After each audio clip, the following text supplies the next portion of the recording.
Muy buenas a todos y bienvenidos una vez más a un nuevo video en el canal de Riku y JP, y por supuesto para hablar de Berserk, con la salida reciente, aunque bueno ya hace una semana, de el volumen número 32 del manga acá en Argentina por Editorial Panini, como siempre.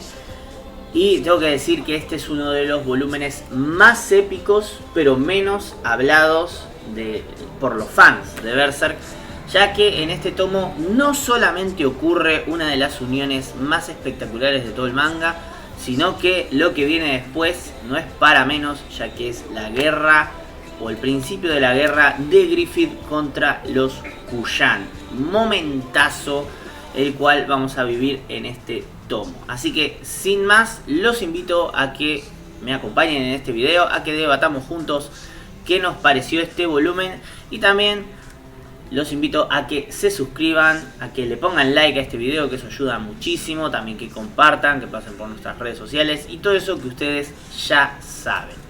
Gracias, y ahora sí, comencemos con el video.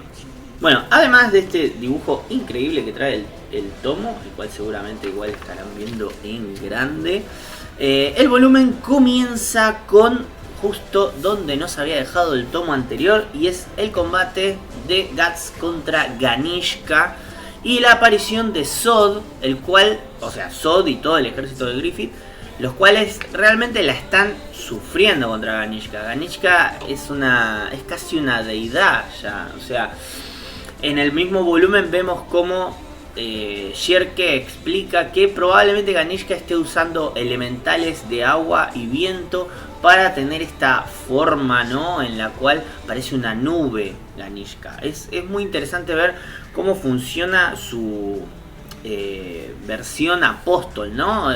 Ya que no es la típica en la cual vemos un cuerpo grotesco, gigante, sino que en una magnificación del cuerpo humano, sino que en este caso directamente es una cosa casi etérea, podríamos decir, la forma apóstol de Ganishka. Es muy interesante ver cómo funciona acá, ya que Ganishka quizás simplemente nunca utilizó su forma apóstol, o su forma apóstol sea en realidad su versión, la que vemos siempre como humano, y simplemente utilice, ¿no?, estos espíritus elementales solo para dar todavía más miedo, para dar esa sensación de superioridad incluso. Pero bueno, el combate súper épico, tiene unos panelazos increíbles. Bueno, todo este tomo tiene un estilo de dibujo espectacular. Y el combate termina con lo que es Guts montado arriba de Zod y logrando darle este golpe de gracia justo en la frente, ya que gracias a Shirke descubren que ahí es donde está donde se encuentra su versión apóstol, ¿no? Y logran darle este golpe con Guts montado encima de Zod, como decía recién, una viñeta increíble. Y ganan, a lo que Daiba, el personaje del que hablamos en el volumen anterior, se sorprende diciendo: no puedo creer que alguien haya logrado dañar a Ganishka. Y vuelve a nombrar el nombre que le puso a Guts, el cual es el Kshatriya de Durga. Bastante interesante, y que me hace nuevamente, como decía en la review del volumen anterior, cuestionarme qué es lo que Rickert va a encontrar, si es que en algún momento llegamos a verlo por parte de Koji Mori, cuando llegue a la ciudad o al pueblo de los Kuyan.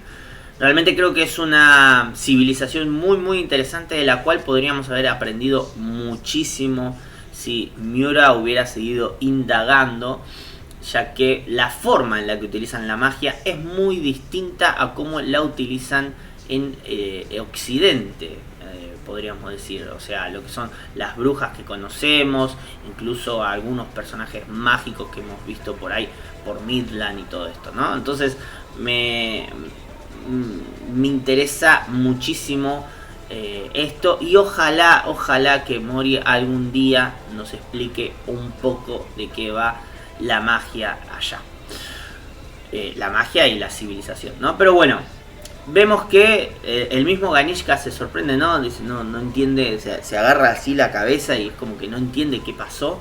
Y vemos que toda esta avanzada Kuyan, si bien igual fue súper fructífera, ya que mermó muchísimo lo que son las fuerzas aliadas de las ciudades fieles al Vaticano, si bien mermó muchísimo las fuerzas aliadas, no hizo todo el daño que el propio Ganishka esperaba por la participación obviamente de Guts y sobre todo luego de las fuerzas de Griffith, las fuerzas de los apóstoles. Pero vemos como Guts y compañía, luego de eso, Guts medio que por un segundo cae al piso y vemos a Zod que nuevamente lo provoca. Y es importante ver cómo al principio del volumen Sonia le tira como una predicción a Zod, la cual ni ella misma entiende en ese momento, pero Zod luego al vivir esto entiende todo, y es que básicamente Sonia le dice que va a tener que hacer de la persona que él admira, ya sea su espada o aquello a lo cual se va a tener que enfrentar, o sea, aliarse con su enemigo y persona que admira, su rival, o sea, Guts, o pelear contra él. Y es acá cuando Zod elige aliarse, por eso enfrentan primero a Ganishka, le ganan y luego vemos que como que le va a perdonar la vida, ya que no es la misión para la que Griffith los envió. Griffith los envió para vencer a todas las fuerzas de los Kuyan. Pero Guts, obviamente, tan creído como es, tan siempre buscando hacer pocos amigos, de una decide enfrentársele a Zod a pesar de las enormes heridas que Guts tiene. Tengamos en cuenta que peleó contra un montón de enemigos seguidos, una horda primero de estos bichos orcos, trolls, lo que sean. Después peleó contra los gigantes estos que tienen trompa como de elefante. Luego peleó contra Daiva. Luego peleó contra Ganishka y ahora pretende pelearse contra Zod. Guts, la verdad, se la banca contra todo el mundo, no tiene el problema de repartir golpes, pero está hecho pija ya, está muy dañado. Y Zod le dice, bueno, si no te parás de mano, básicamente, no pasa nada, te perdonamos la vida. Pero Guts se revela y es acá cuando vemos la intervención de Serpico, el cual le dice, recordándole una frase que el propio Guts dijo en el volumen anterior, diciendo, no era que no te interesan las peleas entre monstruos. Y Guts ahí dice, bueno, está bien, es mejor descansar ahora. Y se va y vemos cómo van hacia el barco, donde nos esperará una de las sagas quizás más largas en cierta manera, por lo tediosa que puede llegar a ser, pero también con mucho lore y muy interesante, mientras vemos suceder lo de Griffith al mismo tiempo. Y es que Griffith, cuando Guts está a punto de desvanecerse, de quedarse desmayado, vemos que Griffith está en la colina a lo lejos observando todo, y Guts da la sensación de que no sabe si realmente lo vio a Griffith o le pareció. Pero bueno, es así como pasamos de día, o sea, todo esto sucedió durante la noche, y al llegar el día vemos el ejército regular, no las fuerzas mágicas del Imperio Kuyan, rodeando lo que es la ciudad de la ciudad portuaria de Vitranis, rodeándola, y es un ejército que parecería ser más grande que la propia ciudad. La cantidad de fuerzas que tiene ese ejército, si no me equivoco, superan las 100.000. Los 100.000 unidades tiene ese ejército. Es enorme. Ni siquiera toda la alianza de los pueblos de Occidente fieles a la iglesia significan una amenaza para el enorme ejército que tiene Ganishka. Entonces, realmente cuando ordena el ataque, está completamente confiado de que va a ganar. Y por el lado de los fieles, por decirlo de alguna manera, realmente, o sea, reina el descontrol, ¿no? La gente, los soldados empiezan a correr, a huir, ¿no?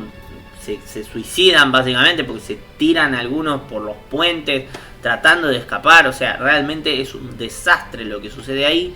Pero vemos como de repente unas flechas desde otra dirección que nada que ver impactan en algunos soldados Kuyan, los cuales empiezan a morir. Y son no cualquier soldado, sino los generales encargados de la comunicación del ejército. Empiezan a caer uno atrás de otro.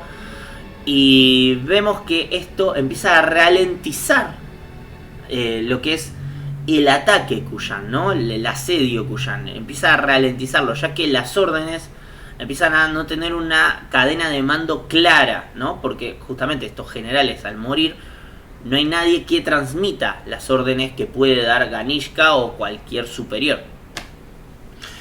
Y vemos que es Irvine el que de lejos, una vez más, muy similar a la primera aparición que tuvo, está matándolos a todos de lejos.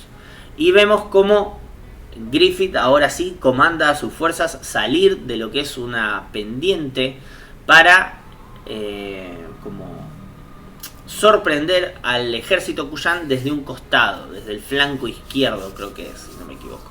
Entonces vemos como todo el ejército de Griffith comienza el ataque, y al justamente no tener las cabecillas principales el ejército Kuyan, porque Irvine los empezó a ir matando desde la lejanía, y al ser un ejército tan grande y por ende tener una respuesta tan lenta, Griffith y compañía logran llegar rápidamente a lo que es el palacio móvil que vemos que tiene Ganishka, el cual está buenísimo porque es impulsado por como 4 elefantes. O sea, es una locura el palacio este móvil que tiene. Y vuelvo a decir lo que decía en la review del tomo anterior: arquitectónicamente el Imperio Kuyan debe ser una locura, porque en las pocas cosas que hemos visto, en las pocas estructuras Kuyan, realmente me llama mucho la atención.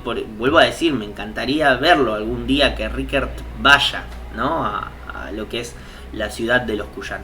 Pero bueno, vemos que Griffith y compañía llegan a lo que es justamente el palacio este móvil, y tenemos una especie de duelo de intelecto entre Ganishka y Griffith, el cual básicamente Griffith vemos como si está pero no está ahí, ¿no? Está como más pensando en otra cosa, y Ganishka todo el tiempo se siente como atraído hacia él. O sea, siente que se llena todo, básicamente dice, como si fuera Dios en el cristianismo, un poco similar la representación de Griffith en ese momento.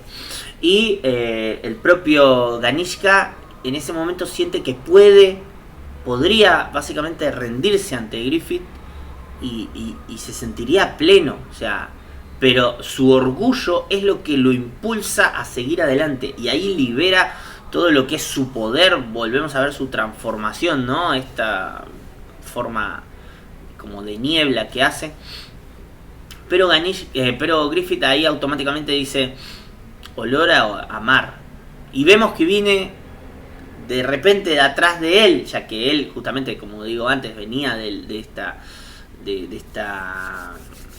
pendiente, no me sale la palabra ahora, donde estaba el océano, donde tenía escondido a todo su ejército.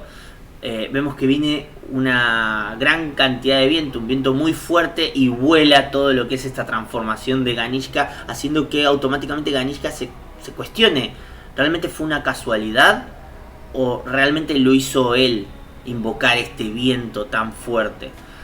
Pero bueno, ahí Ganishka pierde su transformación. Vemos que rompen el palacio las fuerzas de Griffith, y Griffith, no sabemos si por misericordia o qué, le propone a Ganishka terminar lo que es este combate en la ciudad, ¿cómo se dice? Imperial, en la ciudad imperial del ejército Kuyan. Ganishka, un poco por orgullo, acepta este duelo, por decirlo de alguna manera, y retira a todas sus tropas. Vemos cómo se va todo el ejército Kuyan, cuando claramente era muy muy superior al ejército aliado de las fuerzas fieles, ¿no? Y bueno, es acá cuando vemos sí más avanzar un poco lo que es el lore, lo que es la historia, y vemos que por un lado Griffith se presenta como el único ejército regular de Midland, y esto obviamente a todos los lores de Midland que estaban en la ciudad de Vitranis reunidos tratando de conseguir aliados para recuperar su reino, vemos cómo les pega como un baldazo de agua fría.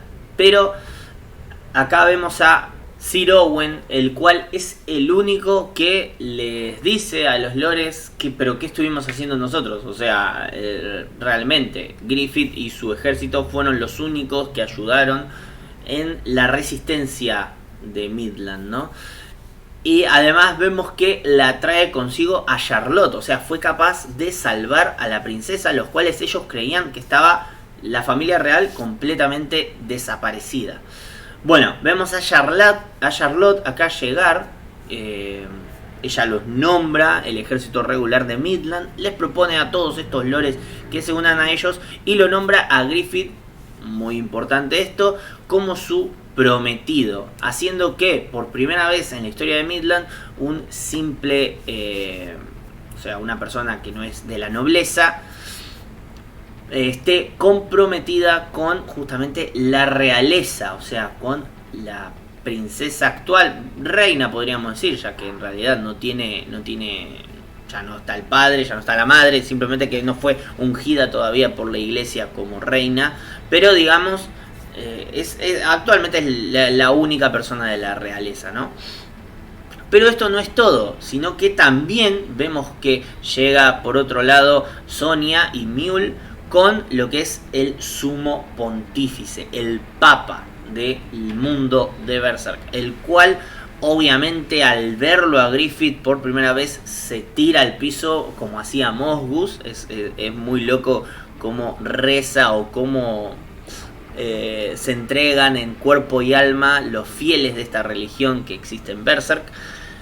Se tira al piso de una y obviamente vuelve a repetir esto de que él sabe que su misión es hacerlo a Griffith rey y le pide a todo el mundo que confíe en él, ya que él es el gran salvador de este mundo. Y es así como llegamos al final de este tomo, el cual termina con ya todo lo que es Guts y compañía en el barco, que inician su viaje a lo que es la isla de los elfos. Tan inocentes eran. Pero además de eso vemos como Hasan está con ellos, un poco obligado, no sabe por qué. Vemos que Serpico es el único que lo reconoce, pero el resto no tiene idea quién carajo es. Y está un poco entrenando con Isidro, vemos un poco más todo lo que es la evolución de Isidro como espadachín. La verdad que si bien en cuestión de historia por ahí no es un tomo tan complejo, es uno de los volúmenes más épicos, como dije antes, ya que tiene una cantidad de combate espectacular y el estilo de dibujo de Miura está en lo más alto, gente. O sea, realmente nunca va a estar más alto el dibujo de Miura que acá. O sea, realmente un nivelazo tiene. Y todavía tenemos unos cuantos tomos hasta que lleguemos al final de lo que nos dejó Miura. Nos acercamos, todavía tenemos un par de tomos más, como digo, pero ya nos estamos acercando bastante. Pero bueno, nada, gente, gracias por haber estado ahí del otro lado. Coméntenme a ustedes qué les pareció este tomo, que como digo, quizás no tiene tanto lore, no tiene tanta historia, pero sí es uno de los volúmenes más épicos de todo el manga. Gracias, gente, y nos estamos viendo en la próxima. Bye.